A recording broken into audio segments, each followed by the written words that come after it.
Hey everyone, welcome to our mini blog. অনেক দিন থেকে শাড়ি পরে ঘুরতে যাইতে খুব ইচ্ছা করতেছিল, তো জামাইকে বললাম আমাকে নিয়ে একটু ঘুরতে চলো। তো আমরা চলে গেছিলাম উত্তরা কার্নিশে।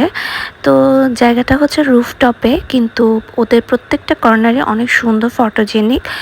তো ওখানে সবাই দেখলাম সুন্দর সুন্দর শাড়ি পরে গেছে।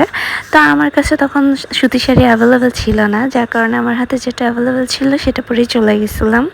অবশ্যই আমাকে কমেন্ট করে জানাবেন আমাকে সাদা শাড়িটা কেমন লাগতেছে। তো আমরা বাহিরে বসছিলাম খাবার জন্য, কিন্তু বাইরে রোদ হওয়ার জন্য আমরা পরে শিফট হয়ে ভিতরে চলে গেছিলাম।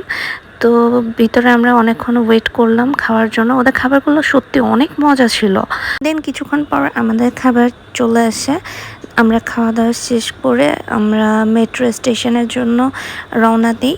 দেন মেট্রো স্টেশনে থেকে আমরা মেট্রো রেলে করে বাসায় চলে আসি। দেখা হবে নেক্সট অন্য কোনো ব্লগে। টিল দেন, আল্লাহ হাফেজ।